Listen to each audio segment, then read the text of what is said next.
Hello, everybody.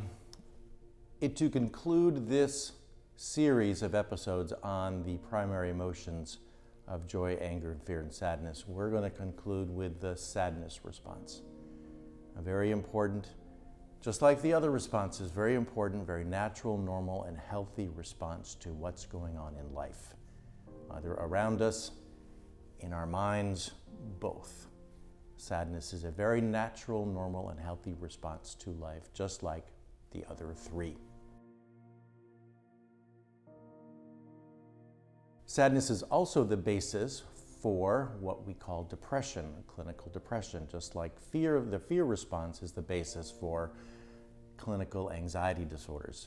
The sadness response is the basis for one of the two types that I will describe, one of the two types of clinical depression. Sadness typically occurs in the response to loss. The loss of someone special, the loss of something special, the loss of something important that we like to do. And in that response to loss, we feel sad. It also happens in response to lacking things, just feeling like we don't have enough loving people in our lives, enough enjoyable things to do, enjoyable environments. It's the lack. Sadness happens because we have things for a while or people, then we lose them, or we just generally lack them. So the sadness response is basically about loss and lack, or lack of things and people. We have many words in the English language, like all languages, that describe the sadness response, the shades and the strengths of the sadness response. They are words like down, apathetic, lethargic, blue, disheartened, and stuck. Many, many other words, again, shades and strengths of the sadness response. Of our four primary emotional responses, always going on for us, things can be mixed and matched, and words will describe some of the matching of primary responses. But those words I just mentioned, some of the basic words we use to describe the shades and strengths of the sadness response as we live our lives day to day. As I mentioned earlier, the sadness response is the basis for one type of clinical depression. I will describe in other episodes a lot the two types and how we experience them, but this one is the most common clinical type of depression that we experience.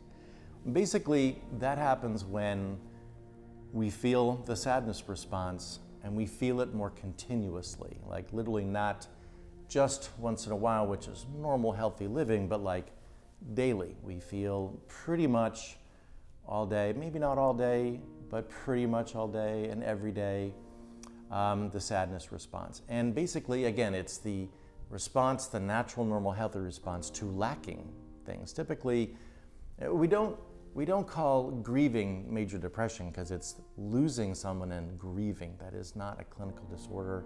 It doesn't just reach that kind of level, but continuous depression feels very bad. It's extremely hard to break out of it. And usually, this combination of sadness responses, so we're feeling the loss or lack, usually the lack of good stuff in our life or people in our life, and we feel hopeless that it will change. It's this combination of feeling really sad along with really hopeless that causes depression, clinical depression. And so working on that as a psychotherapist with people, changing life situations, also changing one's perspective to feel more hopeful and seeing and experiencing more hope is a major way to treat clinical depression. But it is incredibly treatable, just like anxiety, because they're both based in their primary emotional responses. Incredibly treatable. Do not feel you are stuck feeling depression or anxiety. They are incredibly treatable. So finally, to conclude this episode on the sadness response and all the episodes on the four primary emotional responses, to know that they are normal, natural, healthy responses to what's going on in life. They exist to tell us something, just like the other sensory responses exist to tell us something, whether we're smelling something, feeling something physically, seeing things, whatever. They exist to tell us something. So, more on that later, a lot more on all of that later. And hopefully, using one of the words from today, helping you feel more hopeful that you will feel better if you are feeling what we call clinical depression or clinical anxiety, which I actually term more accurately situational anxiety, situational depression. Anyway, more on that later, and take good care.